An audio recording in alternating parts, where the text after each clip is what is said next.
à ANSTV e vamos entrar para mais um episódio do nosso podcast. E hoje, mais uma vez, trazemos um convidado de maior importância, ele que se chama Silvino Charles Combe.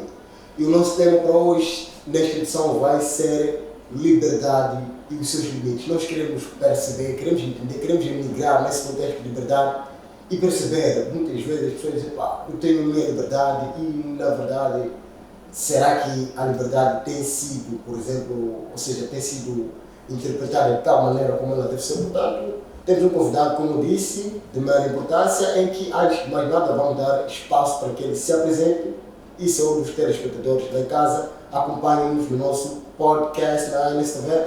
Muito boa noite, Silvino Charles, e bem-vindo.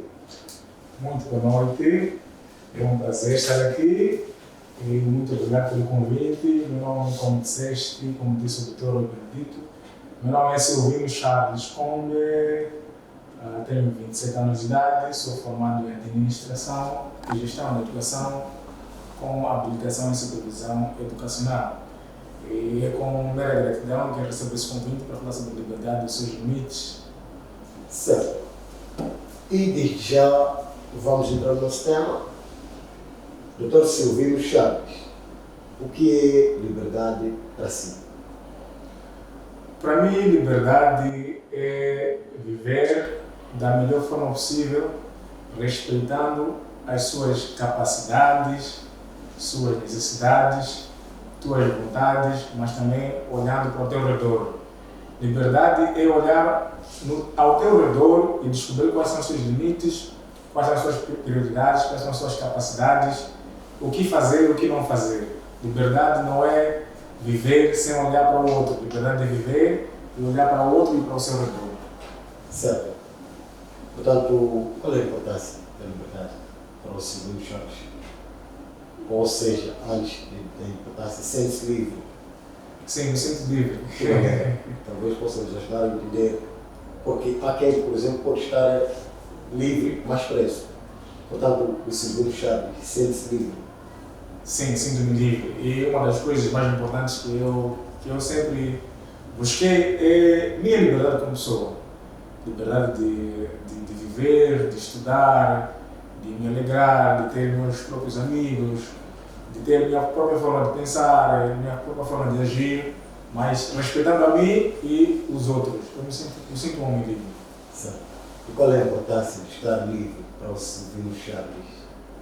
Qual é a importância? Eu creio que quando Deus fez o ser humano, Ele deu a liberdade do homem de viver suas próprias escolhas, né?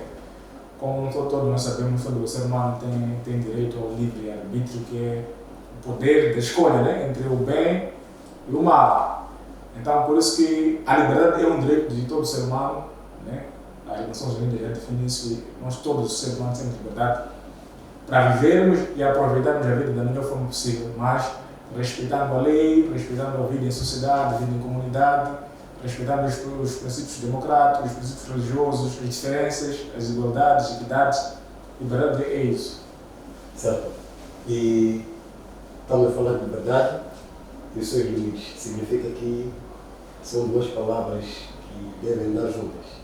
Sim, a liberdade deve andar com um limite. Ninguém pode pensar que liberdade é fazer de si tudo aquilo que ele pensa que é bom, esquecendo-se de si mesmo. Exato. Porque nós podemos ser livres e esquecermos de nós mesmos. Certo. Né? Podemos, por exemplo, pensar que sair de casa, por exemplo, às 7 horas para o trabalho, voltar às 22 horas e não dar a satisfação, por exemplo, à tua esposa, ou aos teus pais, ou às pessoas que moram consigo.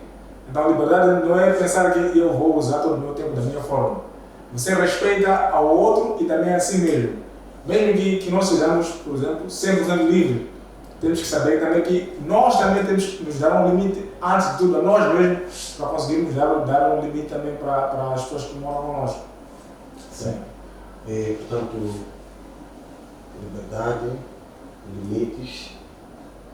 Nós podemos encontrar, por exemplo, liberdade no meio de poder e desejo. Temos aqui a liberdade no meio. Nós podemos enquadrar nesta ramificação. Ou seja, nesta vontade de fazer as coisas como nós queremos, Sim. estar livre, mas depois encontramos esse certo limite. Como é que nós podemos conciliar a liberdade e algum desejo e o poder do lado?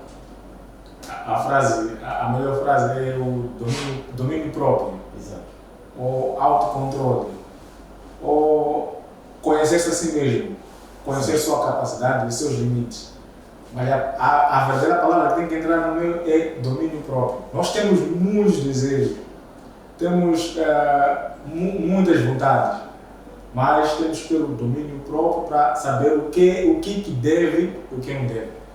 O ser humano, se quiser fazer todas as suas vontades, até ele não vai conseguir fazer todas as suas vontades, porque ele está no meio, está numa sociedade rodada por diferenças, por outras pessoas, por outras entidades, por outras comunidades, por algumas pessoas que aceitam ele ou não aceitam. Por exemplo, você pode ser uma boa pessoa, mas as pessoas não gostarem da bondade ou do seu caráter. Você pode ser uma pessoa má e ser aceito. Então, nós temos que ter domínio próprio para saber qual é a nossa liberdade, qual é... Por exemplo, quando nós vamos para o banco depositar dinheiro, a nossa vontade é chegar aí e entrar, sem esperar a fila. Assim. Chegar, entrar e mesmo lá no caixa, logo tirar nosso dinheiro e depositar.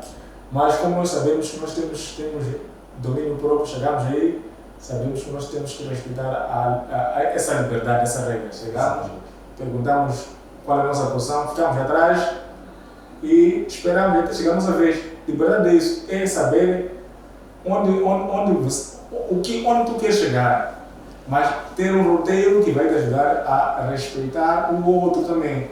Vai esperar até chegar a tua vez, tu vai depositar o valor e vai embora. Mas o nosso desejo é chegar, furar a fila e ir diretamente para... Então nós temos esse domínio próprio para respeitarmos a liberdade do outro também e também a nossa liberdade. Né? Certo. Existe uma frase muito famosa que diz: a liberdade do outro começa onde a minha termina. Interpreta esta frase. Já ouviu falar? Sim, já. Como é que nós podemos colocar isso em 500? Eu entendo dessa forma porque quando um homem ele tem esse poder de liberdade, ele não pode usufruir a liberdade da sua forma, ou tudo aquilo que ele acha que é liberdade, ou ele pode fazer da sua forma. Ele tem que respeitar também os limites do outro. Sim. Certo. Uma vez eu estava numa aula na faculdade, então eu era chefe de turma, então a minha adolescente estava sentada na frente, eu era chefe, eu também sentava na frente. Então chegavam alunos atrasados, eu era chefe, chegavam alunos, queriam entrar na sala. Acho que chegaram uns 2, 3, deram presença, depois entraram. Na minha mente, estão a atrapalhar, tem que chegar só a entrar, na minha mente. Exato. Depois, quando chegou um outro grupo, quando eu disse, pode entrar. A adolescente estava na minha frente. Ela disse, Silvinho, aqui quem manda sou eu sou adolescente, não é você. Depois os colegas começaram a rir. Então, às vezes nós temos que respeitar o espaço do outro. Até podemos ter uma certa liberdade. Mas o que ela quer é que aí ela como docente, ela tem que ser respeitada. Mesmo que eu fosse chefe de turma, aquela não era a minha autoridade, não era a minha... Eu via uma hierarquia. Não era a minha liberdade para dizer para as pessoas entrarem. Eu tinha que ficar calado. Sentiu-se de forma pega, ou seja, já sentiu-se mesmo o líder da turma, que acabou esquecendo a própria professora. Sim, eu disse, pode entrar. Como se aquele processo de eles pedirem para docente, para poderem ter aquela permissão, fosse um incômodo, um atraso. Para mim era como questão que eles pudessem chegar logo e entrar. Mas os primeiros pediram, ela disse pode entrar. O segundo eu pensei, não, eles podem entrar sem. Porque estão a atrapalhar a aula. O objetivo era ela de falar. Né? Quando chega um estudante, quer entrar, interromper. Então eu tive aquela impressão de pode entrar. Só que ela não gostou. Mas aquilo foi como se fosse uma piada, né? Mas ao mesmo tempo ela me ensinou que eu estou aqui. Ter esse limite que você quer dizer. Sim. Exato. Então é mais ou menos isso que essa frase do ensino. Que nós temos que, mesmo que nós tenhamos uma liberdade ou tenhamos uma capacidade, temos que respeitar o espaço do outro. Temos que respeitar a capacidade também do outro. Exato. Né? Não que nós sejamos proibidos de nos expressar ou apresentar nossas ideias, mas tenhamos essa capacidade de respeitar os outros, o espaço do outro, saber onde eu estou, qual é a minha capacidade, qual é a minha liberdade. Quando vamos para o banco também podemos usar ao falar ao telefone, eles proíbem, chapéu, eles proíbem, porque aquele espaço é um espaço que nós temos que respeitar as regras do banco ou daquele espaço. Então, temos que respeitar o limite do outro, porque nós temos que olhar também o espaço onde nós estamos e onde vai a nossa liberdade. Exato. Sim, é mais ou menos essa visão que eu tenho. E falando exatamente em liberdade, vamos ver os tipos de liberdade. Acho que também é muito importante pensar nisso. Portanto, eu vi aqui vários tipos. Sim. Temos, por exemplo, liberdade de imprensa, crítica, liberdade de expressão, liberdade de religião, liberdade acadêmica, mas sobretudo, dos mais importantes, aquilo que eu posso talvez achar, vamos falar um pouco da liberdade de crítica, em primeiro lugar. Depois vamos avançar para a liberdade religiosa e acadêmica. Portanto, quando estamos a falar de liberdade de crítica, como é que podemos enquadrar isso na teoria do Ciclo Chá? Liberdade de crítica é nós termos um olhar diferente dos outros, mas com a intenção de melhorar e agregar uma certa posição, uma certa opinião, um certo conceito. Então, eu acho que a mentalidade crítica nos ajuda a chegar a um lado, porque se nós todos tivermos a mesma opinião referente a um certo assunto ou uma certa abordagem, as coisas não avançam, porque temos que ter diferenças, né, para toda aquela diferença, quando agregarmos, chegarmos a um sítio comum, né, a um lugar onde todo mundo desejamos chegar. Exatamente. Então temos que respeitar as ideias diferentes, as ideias críticas e nos ajudar. Claramente que nem toda crítica é construtiva, né? Mas as críticas vêm para agregar. Existem, por exemplo, críticas que nos ajudam a enxergar nosso erro. É como se fosse colocar uma certa gravata, né?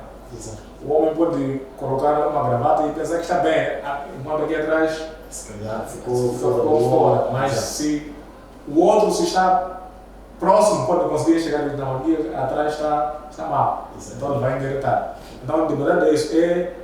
Liberdade crítica é isso. É conseguirmos enxergar as diferentes opiniões e tentarmos agregar um valor. Mas claramente que nem sempre que as críticas na nossa sociedade, no nosso sistema, são aceitas ou são bem-vindas. Né? Sim. Mas o importante é sabermos aceitar as diferentes críticas e tentarmos agregar todos esses valores para chegarmos num certo lugar.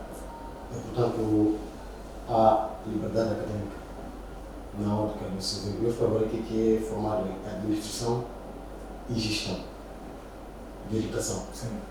Portanto, teve alguma liberdade na escolha de tal curso ou foi talvez por uma certa introdução dos encarregados de educação? Eu acabei ficando sem norte quando terminei a 12ª.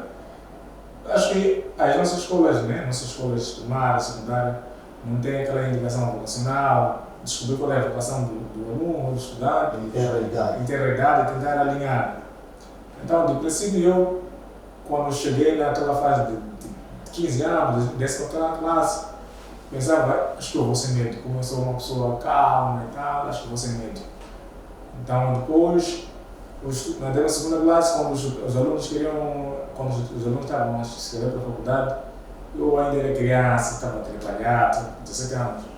Fiquei atrapalhado, os estudantes acabaram de escrever para universidades públicas, eu acabei não prestando atenção. Depois, quando terminou aquela fase, eu disse, vou ser médico. Mas depois, não sabia quanto que pagava na faculdade para ser médico, depois vi que era muito caro. Depois, disse, não, um bom curso para mim é área de gestão. Depois fui concorrendo nas universidades de Moçambique. Depois não consegui entrar. Depois esperei mais um ano, depois, quando estava a procurar curso para fazer na UPI, entrei no edital, vi os temas, depois quando deparei com o concurso, eu vi administração e gestão de educação. Depois eu disse, não, eu sou muito social, acho que essa área de educação Pode se encaixar com a minha personalidade. Exatamente. Mas ninguém me indicou, eu não sabia da existência do curso, eu vi no detalhe e acabei me... Meu coração sentiu uma tranquilidade, uma paz, né? Então podemos assumir que houve uma certa liberdade. Sim. Portanto, no contexto familiar. Sim, no contexto familiar, sim. Depois, os meus familiares não questionaram, né? Minha mãe disse qual curso eu escolheste, eu falei... Eu disse, trabalhos com a área de educação, ela sabe, não queria ver o seu filho estudar, formar-se. Sim, acabei entrando, acabei gostando do curso, mas claramente que tem outras famílias que os pais fazem mais. Esse é de impor e também os pais também fazem aquele scouting do mercado, né? Vê que você é um rapaz, vai se dar bem na área de engenharia, porque a área de engenharia são áreas muito mais aliciantes e solicitadas. Também dá autonomia de pessoas auto-empregarem-se, porque engenharia são civil, tanto informática, mecatrônica, você pode ter uma capacidade de se empregar ou trabalhar em organizações mais amplas, do que cursos que só te colocam a aprendizado. Então os pais também têm essa tendência de escolher os cursos. Mas às vezes não é por mal, às vezes tem uma visão um pouco mais ampla. Claramente que às vezes é mesmo por imposição que acaba ferindo a vontade dos filhos, né? Tem uma história que dizem que um jovem brasileiro foi... Os pais queriam que ele fosse médico, então ele não queria. Ele queria ser, acho que, arquiteto. Os pais, não, você tem que ser médico, nós vamos pagar tudo. Ele, não, eu quero ser arquiteto. Ele depois mandaram para os Estados Unidos, ele foi para os Estados Unidos, estudou medicina. Quando voltou dos Estados Unidos, depois de 7 anos, 8 anos, voltou, fez uma carta, pegou o certificado, deixou na mesa e acabou se informando. Escreveu aí numa carta, eu já fiz tudo que vocês queriam, então está aí o vosso certificado. Então acabou se formando em sociedade porque ele não queria fazer o curso de medicina. Então os pais devem ser um espelho para os filhos, não mostrar de imposição. Mostrar, meu filho, hoje em dia os cursos bons para ti, você é bom, por exemplo, você é bom a letras, ou você é bom a ciência.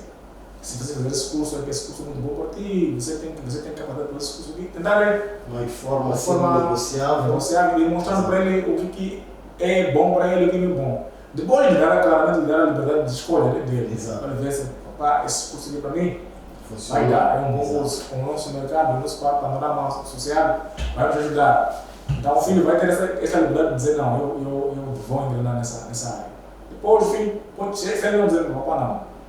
Eu gosto mais de futebol, vou fazer um curso mais de letras, ou posso dar online, enquanto estou no desporto, os pais vão ver, não, meu filho, a área dele mesmo, vamos dar esse apoio. O pai, eu gosto mais da área de música, a área de instrumentos musicais, eu quero essa área. Os pais nem sempre veem isso como um emprego, como uma vocação, tá bom. Então os pais devem sim impulsionar o filho a tentar abrir o olho. Um menino moçambicano de 17 anos, 18 anos, ainda nem tem muita visão sobre o país, qual é o nosso governo, sei lá, quando ele estudar um certo curso, será que ele vai ter condições mais logo? Então, na nossa fase, às vezes não há esse acompanhamento dos pais. Exato. Então, eu acho que os estudantes, hoje em dia, ou as pessoas que querem ganhar essa acadêmica, têm liberdade, sim, de escolher, mas também tem pais mais duros que tentam impor os cursos na vida dos filhos. Né? Portanto, talvez aqui por último, numa situação em que o Silvino Chaves professa uma religião. Sim. Portanto, de repente queres deixar a que professas e queres entrar numa outra. Qual poderia ter sido, se calhar, a reação dos seus familiares? Há liberdade, por exemplo, na escolha da religião, ou a tendência também de. Porque o pai foi, por exemplo, de igreja X ou de congregação X, teve também o Silvino ter que encaminhar ou. Ao seu ver? Eu acho que nos primeiros anos de vida, eu acho que é dificilmente uma pessoa pode ter liberdade religiosa. Exato. Nos primeiros, por exemplo, nos primeiros 15 anos de vida, dificilmente alguém pode ter uma liberdade religiosa. Se você nasce e seus pais professam uma certa religião, ou acreditam numa certa cultura, como criança, não vai ter muita liberdade de escolha. E aquilo vai ser natural, não vai ser algo por imposição, vai ser natural. Vai ser natural. Eu mesmo que nascer com um pai que é militar. Exato. A sua casa vai ter roupas de militar, pode ter arma, é automático. Exato. Ou se teu pai é médico, você vai nascer, vai encontrar roupa branca, alguns comprimidos, até algumas coisas. Trabalho, sim, alguns itens. Sim. Eu mesmo gosto com a verdade religiosa. Você nasce enquanto teus pais católicos, vais sempre a seguir. Nasce enquanto teus pais pentecostais, vais sempre seguir. Nasce enquanto teus pais muçulmanos, vais seguir. Mas já chega uma fase que você já começa a compreender realmente o tipo de Deus que você quer servir, o tipo de crença que você quer seguir.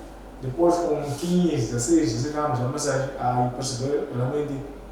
Mas até nessa idade, já acho que a religião já está enraizada no homem, né? Mas claramente chega uma idade que você já tem essa autonomia de continuar a professar essa tal religião dos seus pais ou trocar. Mas claramente que muitas vezes nem sempre os pais recebem muito bem essa informação de troca de religião, né? Porque é como se você tivesse colocado algo que dificilmente você vai conseguir tirar. Mas eu acho que todo homem livre, ele tem o direito de escolher sua religião.